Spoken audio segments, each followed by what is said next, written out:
여러분 안녕하십니까? 여수 MBC 뉴스투데이입니다. 폐지를 모아 세계 각지로 수출하는 전문 기업이 광양항을 기반으로 호남권 사업에 착수했습니다. 폐지 수출은 특히 일거삼득의 사회적인 효과를 가져온다고 하는데요. 그 의미를 박광수 기자가 취재했습니다. 물류센터에 산더미처럼 쌓인 폐지들이 반듯하게 압축된 상태로 컨테이너 박스에 실려나갑니다. 버려진 쓰레기에 불과했던 종이 뭉치들이 종류별로 분류해 놓으니 번듯한 수출품으로 변하는 겁니다. 최근 광양항의 물류센터를 준공하고 호남권 사업에 착수한 이 업체는 해마다 50만 톤의 폐지를 세계 각지로 수출할 계획입니다. 일부 수입 물량까지 포함하면 컨테이너 10만 개분에 이르는 양으로 광양항으로서는 가뭄의 단비 같은 물동량입니다. 우리가 일본에서 수입하는데 하고 다시 재수출한다면은 한 컨테이너 분을 두 번이나 광양항에서는 2회에 걸쳐서 그 물동량이 창출한 어떤 그런 그 결과도 낳게 됩니다. 폐지의 수거와 수출은 환경 보존에도 기여하는 바가 큽니다. 개당 1톤 정도인 이 폐지 한 묶음이면 종이를 만드는데 20년생 소나무 17그루를 대체할 수 있습니다. 한 해 800만 그루 이상의 소나무를 살려낼 수 있는 폐지가 이곳을 거쳐가는 셈입니다. 여기에다 폐지 유통 시장을 활성화시켜 주로 노령층인 수거 인력에 일한 만큼 대가를 받을 수 있도록 해주는 역할도 하고 있습니다. 수출업체가 이런 같은 경쟁 시대를 갖추다 보니까 국내 단가도 거의 국제 시세에 보험갈 수 있게끔 좀 잘 형성되고 있어요. 업체 측은 앞으로 호남권 외에도 충청권까지 수거 권역을 넓혀 장차 광양항 수출 물량을 한 해 100만 톤, 컨테이너 20만 개 규모로 늘린다는 계획입니다. MBC 뉴스 박광수입니다. 어제 오후 6시 20분쯤 여수 순천 자동차 전용도로 상행선 율촌나들목 인근에서 오중 추돌 사고가 발생해 7명이 가벼운 부상을 입고 병원으로 옮겨져 치료를 받았습니다. 경찰은 운전 중 내비게이션 조작으로 사고가 났다는 스포티지 운전자 23살 강모 씨의 진술 등을 토대로 강 씨의 운전 부주의로 사고가 난 것으로 보고 있습니다. 여순 사건 진상규명을 위한 전남도의회 차원의 특별위원회가 구성됐습니다. 전남도의회는 최근 본회의에서 국민의당 윤문칠 의원이 대표 발의한 여순 사건 특위 구성 결의안을 통과시키고 다음 달 11일부터 6개월 동안 여순 사건 희생자 명예회복을 위한 특별법 제정 청원과 유족 보상 문제 등을 중점적으로 다룰 예정입니다. 특히 이번 특위를 통해 추모공원 조성과 유족 피해 보상 등 현실적인 지원 방안이 마련될지 관심을 모으고 있습니다. 광양보건대와 한려대의 정상화 방안을 놓고 지역사회가 대책 마련에 나섰습니다. 한려대와 광양보건대 정상화를 위한 광양지역 범시민대책협의회는 어제 협의회 구성 이후 두 번째 회의를 열고 광양보건대와 한려대의 존립위기를 극복하기 위한 다각적인 대책을 논의했습니다. 그러나 한려대의 경우 대학 구성원들이 서남대와 통합한 뒤 현재의 광양 캠퍼스는 철수하는 안에 긍정적인 입장이고 보건대는 400억 원이 넘는 설립자 횡령금 보전이 선행돼야 할 상황이어서 협의 과정에 진통이 이어졌습니다. 지난 5월 여교사를 성폭행한 피고인 3명에게 1심에서 최고 18년형의 중형이 선고됐습니다. 최대 쟁점이었던 범행 공모가 사전에 있었던 것으로 재판부는 판단했습니다. 양현승 기자입니다. 여교사 성폭행 사건으로 구속 기소된 피고인 3명에게 중형이 내려졌습니다.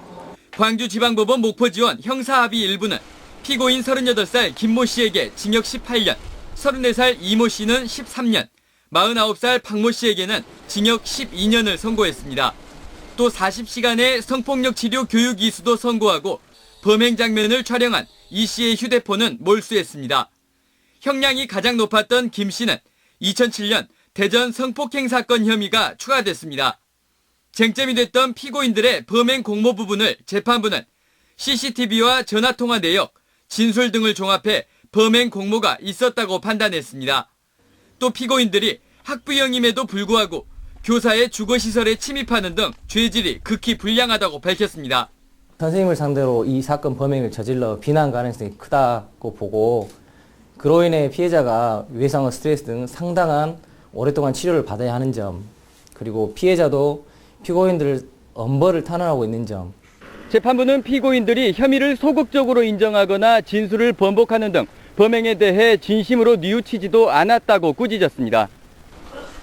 재판 과정에서 피해자가 입은 정신적 상해를 언론 보도와 수사기관의 조사 탓으로 돌린 피고인들의 주장도 받아들이지 않았습니다. MBC 뉴스 양혜승입니다. 순천시와 대만 관두자연공원이 습지 이용 및 보전에 관한 업무 협약을 체결했습니다. 이에 따라 양 기관은 람사르 협약 이행을 위해 습지 생태 정보와 보전 정책 등을 공유하는 한편 학생들을 대상으로 한 환경 캠프, 생태 축제 등을 공동 추진하게 됩니다. 관두자연공원은 대만의 수도인 타이베이 북서쪽에 위치한 생태공원으로 갯벌과 갈대숲, 논이 조화를 이룬 국제적으로 중요한 철새 서식지로 알려져 있습니다. 정부가 영남 지역의 에너지 산업을 육성하는 방안을 검토하고 있습니다. 그런데 아시다시피 에너지 신산업은 광주와 전남의 미래 전략 산업이어서 바짝 긴장할 수밖에 없습니다. 윤근수 기자입니다. 지난주 영암 대불산단을 찾은 주형환 산업부 장관은 조선업체들의 업종 전환을 지원하겠다고 밝혔습니다. 자구 노력이라든가 업체 또 컨설팅 결과라든가 이런 걸 통해 가지고 조선업 경쟁력 강화 방안 할 때 해상풍력과 태양광 등 에너지 융합 산업을 구체적인 예로 제시하기도 했습니다. 그런데 여기뿐만이 아니었습니다. 조선업 밀집 지역의 경제 활성화를 위해서 울산과 부산 지역에 에너지 산업을 집중 육성하는 방안을 정부가 추진하고 있습니다. 광주시와 전라남도는 지역 전략 산업인 에너지 신산업과 겹칠 수 있기 때문에 긴장 속에 경계심을 드러내고 있습니다. 더욱이 광주 전남을 에너지 신산업 분야의 규제 프리존으로 지정해 놓고도 특별법 통과가 지연되고 예산도 반영되지 않은 상황에서 영남에 먼저 재정이 지원되면 자칫 주도권을 잃을 수도 있습니다. 문제는 이런 지원을 하기 위해서 다른 지역의 전략 산업으로 이미 지정되어 있는 산업을 그 지역에다가 다시 지원해 준다는 그것이 잘못됐다는 것이죠.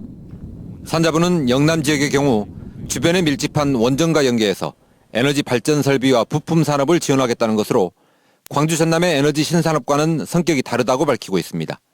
그러더라도 한정된 재원을 나눌 수밖에 없다는 점에서 정부의 계획이 확정될 경우에는 에너지 신산업 육성에 부정적인 영향이 불가피할 걸로 보입니다.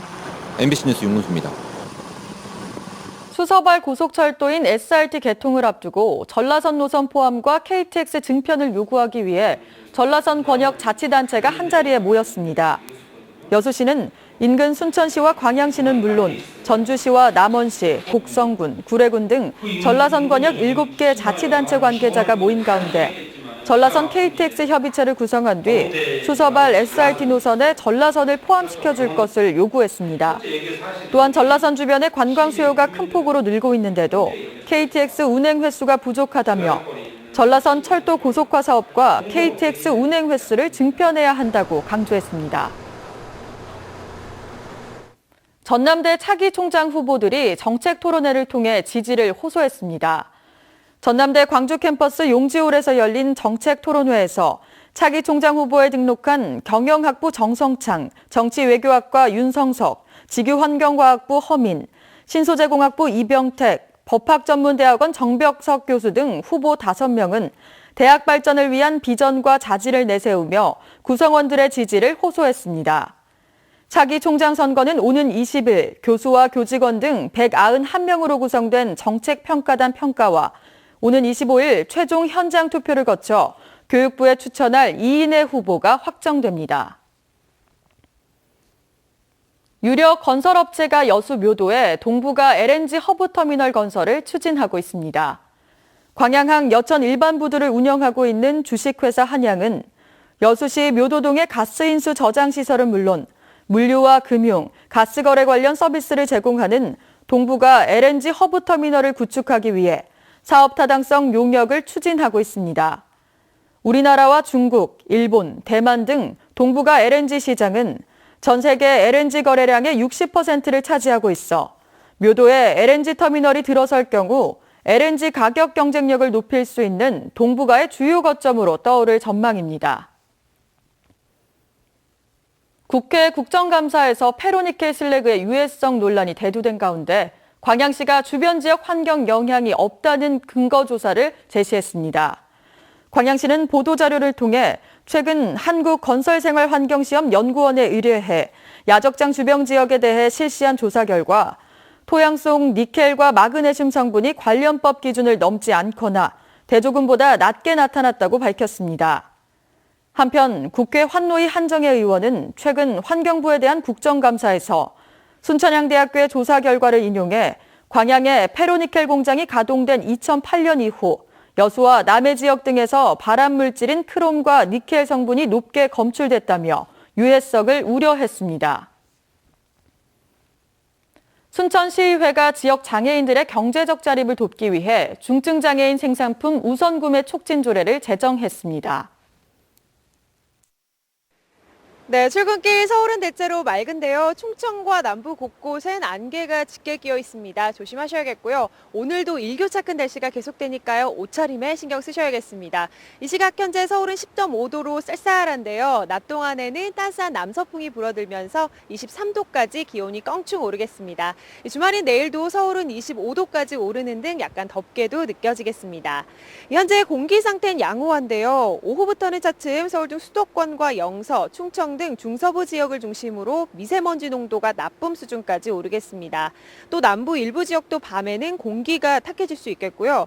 특히 건강에 더 해로운 초미세먼지도 짙어질 것으로 보여 주의하셔야겠습니다. 이 시각 현재 기온 서울 10.5도, 전주 10도, 울산 13.1도를 보이고 있는데요. 낮 동안에는 서울과 대전 23도, 대구 24도, 광주 26도까지 오르겠습니다.